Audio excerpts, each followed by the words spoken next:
अस्सलामुअलैकुम, welcome to ज़रताब vlogs. आप सब जानते हैं कि हमने रजब भट्ट का घर खरीदने के लिए एक वीडियो बनाई थी। किसी ने कहा कि व्यूज लेने के लिए बनाई है तो किसी ने कहा फेक, लेकिन बहुत से व्यूज ने हमें बहुत अप्रिशिएट किया, वीडियो को भी बहुत पसंद किया और बहुत अच्छे अच्छे मशवरे भी दिए। उन्हीं में से एक मशवरा ये भी था कि हमें रजब भट्ट के घर जाकर इस बारे में बात करनी चाहिए। इससे पहले कि मैं आपको इस्लामाबाद से लाहौर रजब भट्ट के घर जाने की सारी स्टोरी सुनाऊं और बताऊं कि हमारे साथ क्या कुछ हुआ, मेरे चैनल को सब्सक्राइब कर लें और वीडियो को भी लाइक कर दें। मुहर्रम और सफर में वैसे तो हम किसी की तरफ नहीं जाते, लेकिन दिमाग में एक ही बात थी कि रजब भट्ट का घर खरीदना है और उम्मीद थी कि अच्छी सी डील बन जाएगी। इसीलिए हमने इस्लामाबाद से डायरेक्टली भट्ट साहब के घर जाने का प्लान बनाया और सभी निकल पड़े। लेकिन जल्दी में घर से निकलते हुए अबाया दरवाजे में आ गया और बाजू से फट गया। जल्दी में एक सिलाई लगाई और चल पड़े।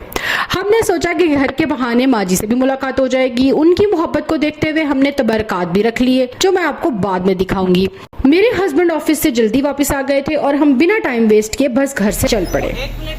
और जल्दी आओ, और अगर हम ना मिले तो, अगर वो ना मिला तो ये वो लोग ना मिले फिर मिलेगा। बहुत भूख लग रही थी, इसीलिए हमने रास्ते में रावलपिंडी के मशहूर समोसे खाए और चक्री इंटरचेंज की तरफ जाने लगे। रास्ते में बहुत खूबसूरत नजारे आ रहे थे और हम नोहे सुनते और मनकबत सुनते हुए लाहौर पहुंच गए। लेकिन रात बहुत हो चुकी थी और इस टाइम माँ जी को डिस्टर्ब करने का दिल नहीं किया, इसीलिए लाहौर में ही स्टे करके नेक्स्ट डे रजब भट्ट और माँ जी के घर जाने का प्लान बनाने लगे। हम बहुत एक्साइटेड थे। स्पेशली मुझे इस बात की ज्यादा खुशी थी कि माँ जी से मिलेंगे और उन्हें तबरकात भी देंगे, और माइंड में ये भी बात चल रही थी कि उनसे बीबी पाक वाली रिंग लेकर वापस आऊंगी। ये तो बीबी की अंगूठी है, ये हर साल बनती है। ये बीबी नक्श वाली है कि उनका नक्श है, ये नमाजी औरतों को और ये बच्चियां जो के मांगती उनको। लाहौर की शदीद गर्मी में रात का खाना खाया, जिसकी तारीफ तो बहुत सुनी थी, लेकिन सच बताऊं तो हमें इससे बेहतर की उम्मीद थी।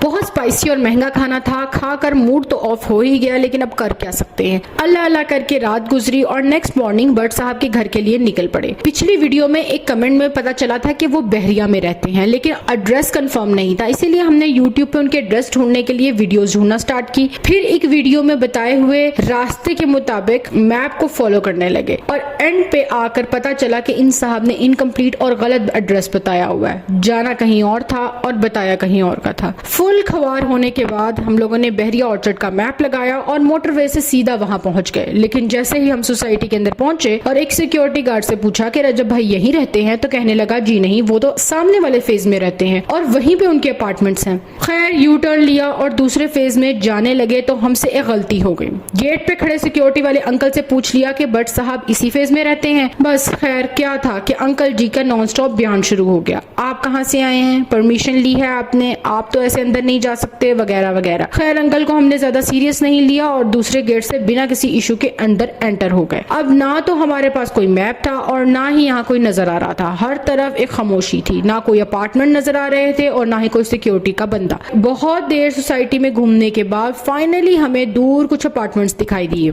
हमने गाड़ी उस तरफ मोड़ ली तो रास्ते में एक सफाई वाले भाई नजर आए। उनसे पूछा तो उन्होंने रजब भट्ट के घर का सारा एड्रेस समझा दिया। अब हम सीधे पहुंच गए रजब भट्ट के अपार्टमेंट्स के नीचे। हम बहुत एक्साइटेड थे और थोड़े से नर्वस भी थे। भट्ट साहब के सिक्योरिटी वाले वहीद भाई बाहर ही खड़े थे। मेरे हस्बैंड उनके पास गए और भट्ट साहब से मुलाकात के लिए कहने लगे, लेकिन वहीद साहब ने तो डायरेक्ट इनकार कर दिया।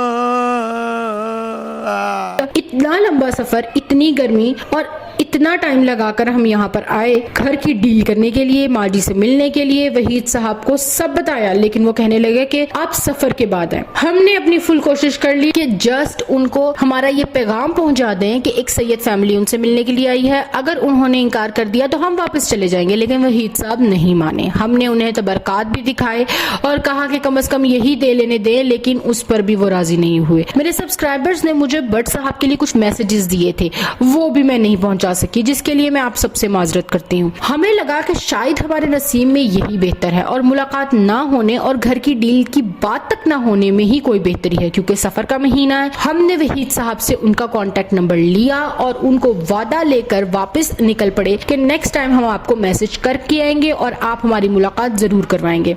वापसी पर वहीद भाई को एक वॉइस नोट भी भेजा कि वो माजी और रजब भाई को ये मैसेज सुना दे। उन्होंने ये मैसेज सुनाया या नहीं, ये अल्लाह जाने या वहीद साहब। चैनल को जरूर सब्सक्राइब कर लें, दुआओं में याद रखें। मिलते हैं नेक्स्ट व्लॉग में।